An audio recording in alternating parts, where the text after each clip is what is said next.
I think we had a couple additional, we'll find out who we have online here. So we'll go ahead and call the meeting to order. Thank you very much for all of your patience through this very interesting time. We do have an agenda change. We are going to pull under Personnel and Policy Committee, item 2, and I'll speak to that just real quick so you know why. The resolution adopting the quarantine and isolation policy was an internal HR policy.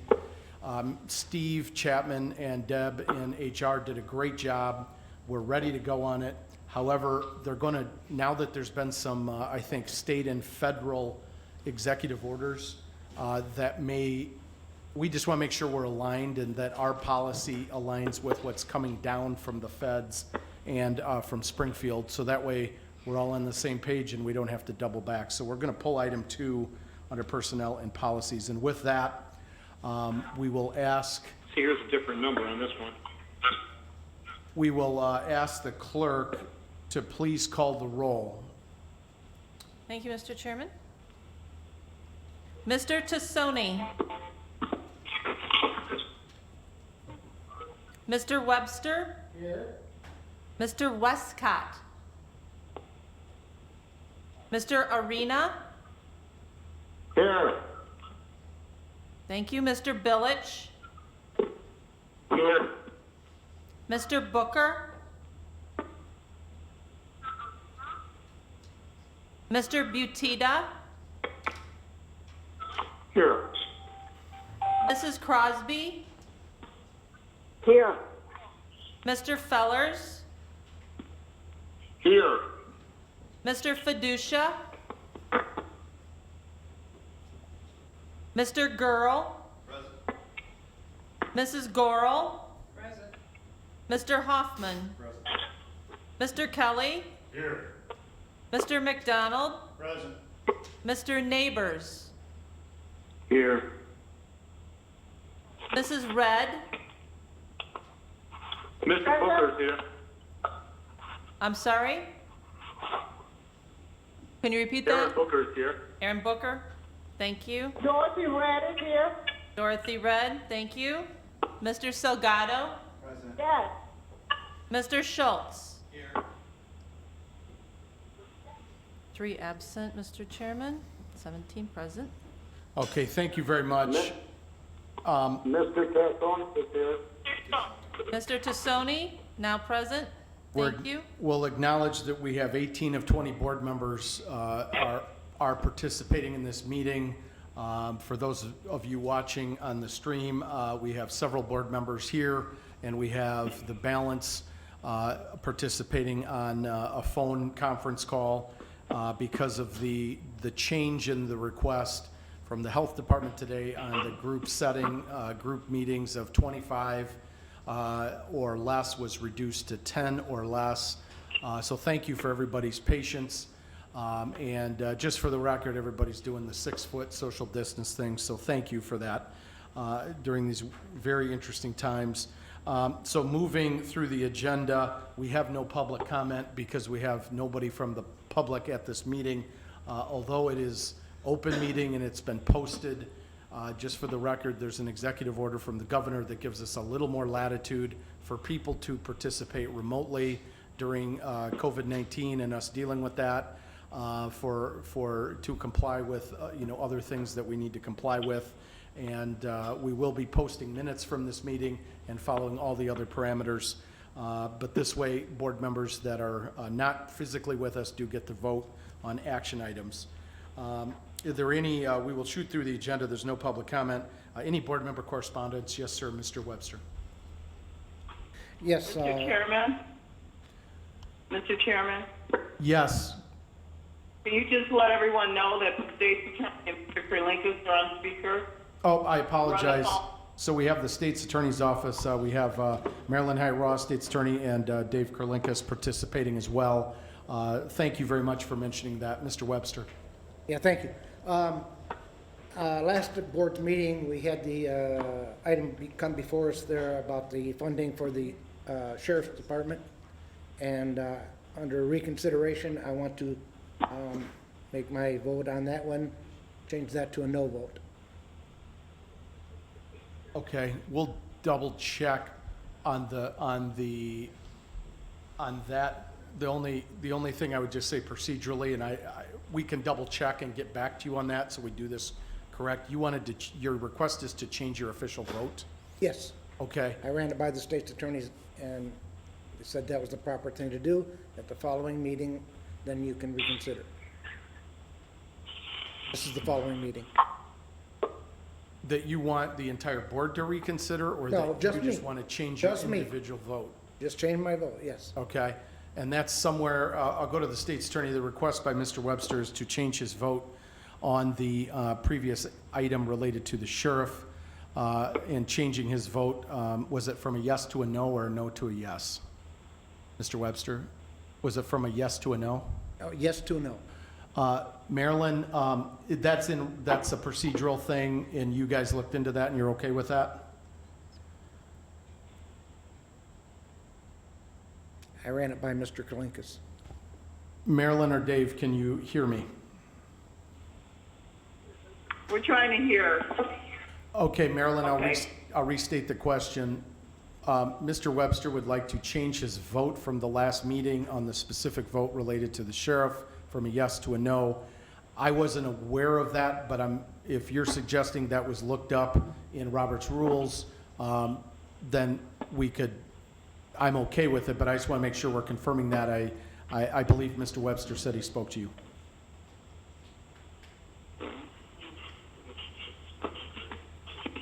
He can certainly change it for the record, but the resolution is already passed. Yes. I know. So he just wants to change for the record his vote from a yes to a no, so we'll acknowledge that for the record. Thank you very much. Thank you. Mr. Webster.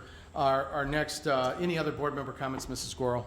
Thank you. Would this be a good time to thank Lori and all her crew for the hard work, efficiency that they did on the 17th for voting?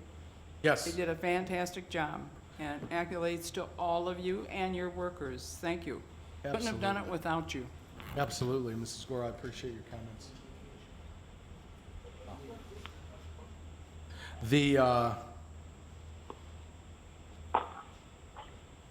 Can we get by without it on this evening? Okay. Any other board member comments? I appreciate Mrs. Gorel acknowledging the hard work of Clerk Gumau and her team under very interesting circumstances. Great job on the election. Any other board member comments? Moving on to Chairman's report, I'm going to be as quick as I can. I do not anticipate we'll have a physically full board meeting with all of us here next Thursday.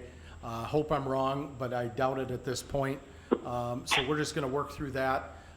There's a couple of items that I do believe we need to take action on one way or the other next Thursday. One is the inmate medical, the RFP for that. That has a timeline and a timestamp that we need to have the board okay this because of timing related to medical services in the jail continuing.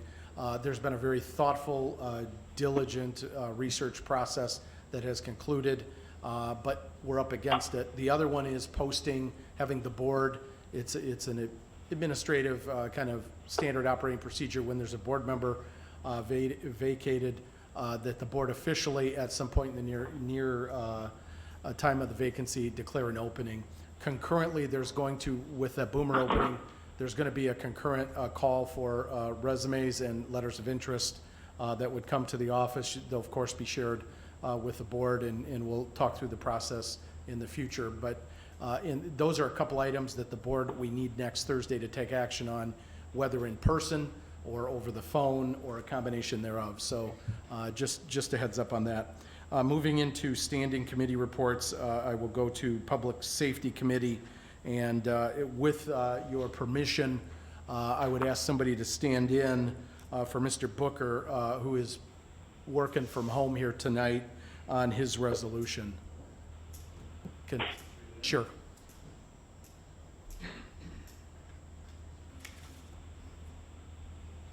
Thank you, Mr. McDonald.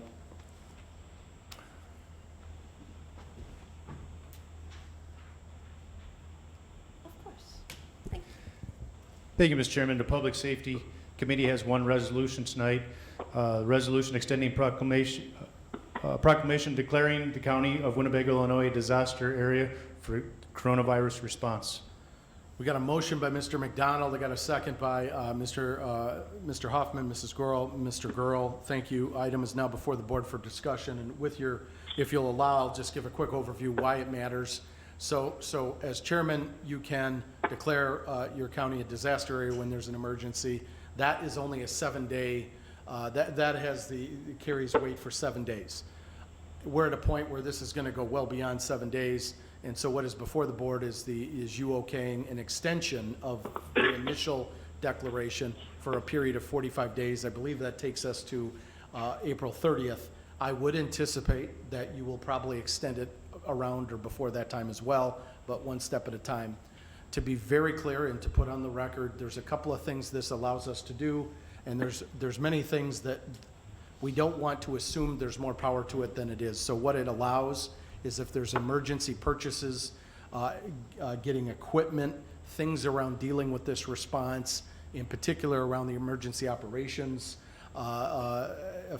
function of the county, or our nursing home needs something quickly, we're not caught in the process of purchasing, normal purchasing process or waiting for board approval. We will communicate in a transparent manner what is occurring and that type of thing. The second thing, which I think is of critical importance, is it puts the county in line with every other county in the state that will be declaring a disaster to receive federal and state funding around the COVID-19 response and the issue for our community. That has community implications and also has county government and other government entity implications.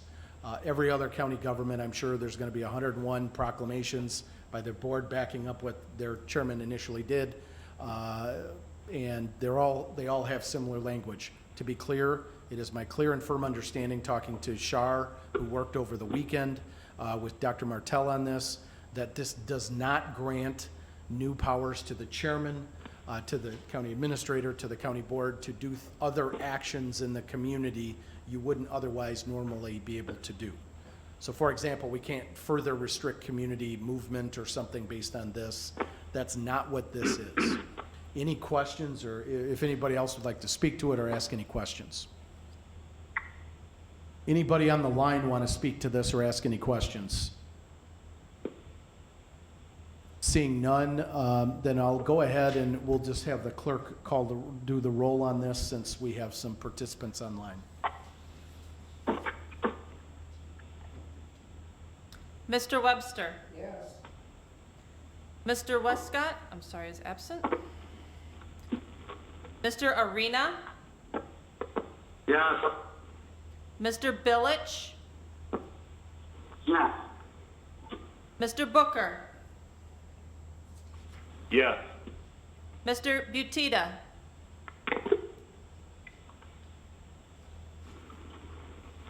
Mr. Butita? Mrs. Crosby? Yes. Yes. Yes. Mr. Fellers? Yes.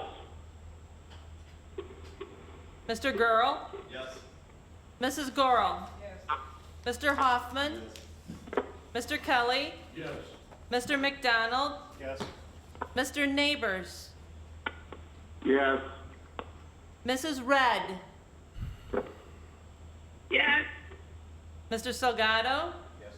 Mr. Schultz? Yes. Mr. Tassoni? Yes. Thank you. Motion passes, and thank you very much to the board for that. That it just helps us get this off our plate, get in line for some funding. As you may have seen, the feds are working through a couple of different packages at the federal level, and then there's state discussions as well. If you'll indulge me, I do have one other item I want to put on your radar, is that this thing is going to obviously go for some time. On the more immediate side, there's some banks. The city of Rockford in the city we're attempting to connect with the governor's office around a short-term discussion on some emergency small business loan funding related to John Phelps and the NICDC. in pooling some dollars, leveraging some dollars. Nothing is set. This would require board approval, but we are being asked to contribute some host fee dollars matched with the city, leveraged with the state, and some local potential interests that would allow us to do something. It's probably not all the something we want to do or need to do, but it may position us to have a pool of money for emergency relief. Our small business owners are probably hit the hardest and have the smallest window in which to, work through some of the things that are being thrown at them. So that's all I have. I did talk to Mr. Billick, the Economic Development Chair. He seemed very open to the discussion. There's not any more information than that. It would not be the county board or city council determining loan viability and all that. It would be handled through the RLDC as they have handled other similar things in the past. So I don't have any more information, but that discussion is percolating, and more information forthcoming, hopefully, if there's something to take a look at there. Yes, Mr. Schultz. Are they asking for money from us? What's that? Are they asking for a contribution from the county? Yes, there's very likely to be an ask in the range of $250,000 of host fee dollars towards this effort, matched by the city. And then we would be looking at leveraging that with some local banks, potentially other partners, and of course the state. So it is not firm. There is nothing for the board to take action on or to truly deliberate on, but it's an initial discussion that's about 24 hours, 48 hours in the making. More information is forthcoming. Yes, Mrs. Gorel. Thank you. Would our contribution come out of our host fees? Yes. Thank you. Any other discussion? Is there any other business before the board, unfinished or new business? Seeing none, then I would entertain a motion to adjourn. Motion by Mr. Hoffman, second by Mrs. Gorel. All those in favor signify by saying aye. Aye. Are there any opposed to adjourning? Aye. All right, we are adjourning. Thank you very, very much, and we will be in touch on multiple fronts.